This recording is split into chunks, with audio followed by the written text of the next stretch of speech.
कि हरिद्वार कुंभ मेले में अब तक 2500 से ज्यादा कोरोना संक्रमितों की संख्या हो चुकी है। निरंजनी अखाड़े ने कुंभ समाप्ति की भी घोषणा कर दी।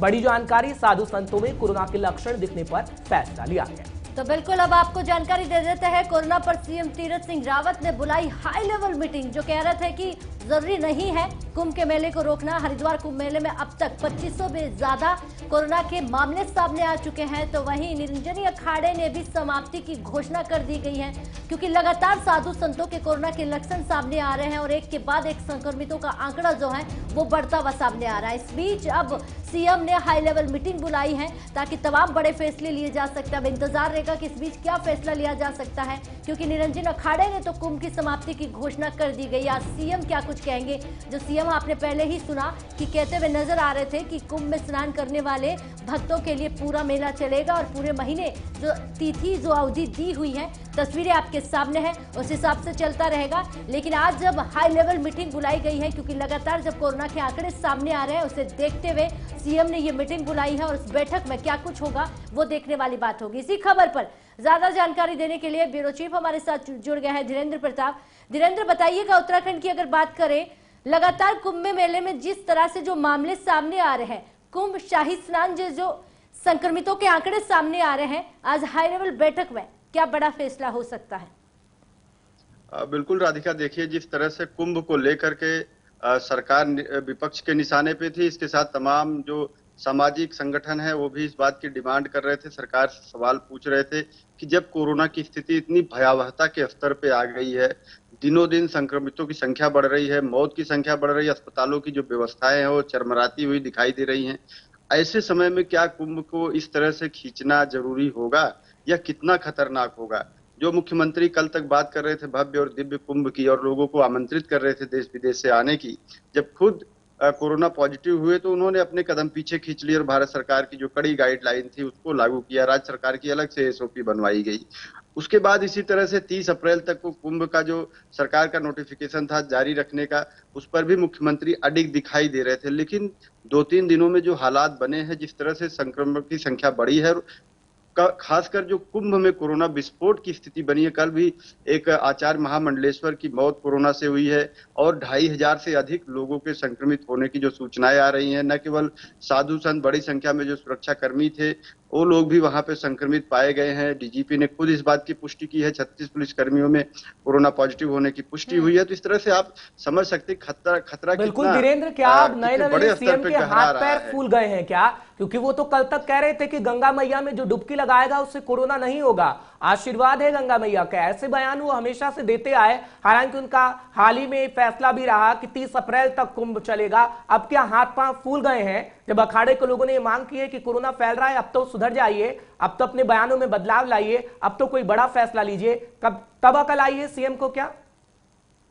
बिल्कुल हर्ष, आप ऐसा कह सकते हैं कि सरकार ने जब स्थिति की समीक्षा की तो काफी गंभीर मिली है। शायद इसी वजह से आज हाई लेवल मीटिंग बुलाई गई है। मुख्यमंत्री आज टिहरी के दौरे पे हैं।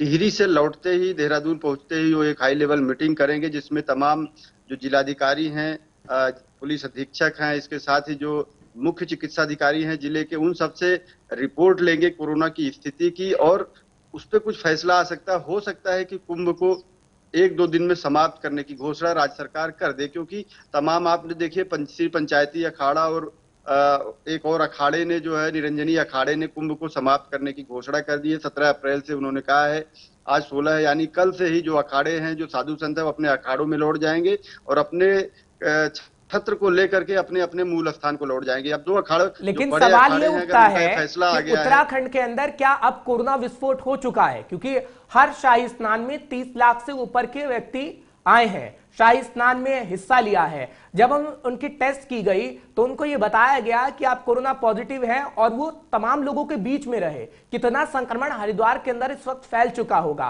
क्या तीरथ सिंह रावत को यह अंदाजा नहीं था, या फिर जिस तरीके से हम कह रहे हैं कि अब अकल आई है, देर से ही सही, तो अब कितने व्यवस्थित ढंग से वो फैसले लिए जाएंगे ताकि अब विस्फोट होने से रोका जा सके? देखिए हर्ष, ये कहना शायद अभी बहुत जल्दबाजी होगी कि कोरोना विस्फोट हो गया है, लेकिन यह बिल्कुल सही बात है कि जो कुंभ में जिस तरह से बहुत बड़ी संख्या में लोग जुटे और सरकार की जो व्यवस्थाएं थी उनको नियंत्रित करने में वो बहुत जगह फेल साबित होती हुई दिखाई दी। और तमाम जो चिकित्सा विशेषज्ञ हैं उनका ये मानना था कि कुंभ एक नया एपिक सेंटर बन सकता है कोरोना संक्रमण का। तो उसको देखते हुए सरकार ने ये फैसला लिया है कि आज मीटिंग बुलाई जाए। और जो अखाड़े हैं, देखिए कुंभ को समाप्त करना सरकार के बस की बात नहीं है। जब तक जो अखाड़े उसमें शामिल होते, लगभग 13 से अधिक अखाड़े हैं, उनके प्रमुखों से उनकी मीटिंग होगी और अगर उनकी आम सहमति बनती है कि कुंभ को यहीं पर समाप्त कर दिया जाना चाहिए, तभी सरकार कोई फैसला ले सकती, क्योंकि सरकार अकेले इतना बड़ा रिस्क नहीं ले सकती। अखाड़े में जो साधु संत आते हैं पूरे देश के जनमानस से जुड़े हुए खड़ा होता है कि क्या सरकार को पहले मालूम नहीं था? ये तो साफ तौर पर सबको मालूम था कि कुंभ शाही स्नान में भीड़ बढ़ सकती है, वहां पर लोगों का आना जानो वालों का तांता लग सकता है। तो ऐसी सुविधाएं कर दी जानी चाहिए थी कि आज वो इन सवालों के घेरे पर नहीं होते, आज स्थितियां ऐसी नहीं होती। पहले से इन सभी चीजों की तैयारियां क्यों नहीं की? आस्था इतनी देखिए राधिका, मैं आपको बता दूं, कुंभ का जो जितना बड़ा आयोजन होता है उसमें उत्तराखंड राज्य सरकार के जो संसाधन है वो बेहद कम है। आप देखिए पिछले कुंभ का इतिहास देखिए, तो सिर्फ हरिद्वार कुंभ की बात करें, 2010 में यहाँ कुंभ हुआ था, तो 4 करोड़ से अधिक लोग उस कुंभ में शामिल हुए थे। और पूरे राज्य के पुलिस संसाधन की बात करें, सिर्फ 70,000 के करीब जो है पुलिसकर्मी है पूरे राज्य में। और तमाम जो अर्धसैनिक बलों की भी बात कर ले तो 1 लाख से अधिक संख्या नहीं होती। और करोड़ों लोगों को नियंत्रित करना, क्राउड कंट्रोल करना एक बेहद बड़ी चुनौती है। और उसके साथ उतने लोगों का टेस्ट करना, और जब लोग भीड़ में आ रहे हो, अगर जैसा कि आईजी के जो कुंभ मेला आईजी थे संजय गुंजाल से जब हम लोगों ने पूछा, तो उन्होंने कहा अगर हम क्राउड कंट्रोल करने के चक्कर में पड़ जाएं तो वहां भगदड़ मच सकती थी। अगर शाही स्नान के तमाम बातें दिनों धीरेन्द्र दुनिया ने देखी है, सुनी है कि क्या कुछ वो कहते हुए नजर आ रहे थे। हालात अब ऐसे बन गए हैं कि अब कोई बड़ा फैसला लिया जाए और इन्हीं हालातों को यहीं रोक लिया जाए ताकि स्थितियां। खबरों से अपडेट रहने के लिए JQ24/7 न्यूज के YouTube चैनल को आज ही सब्सक्राइब करें और हमारे Facebook पेज को भी अभी फॉलो करें।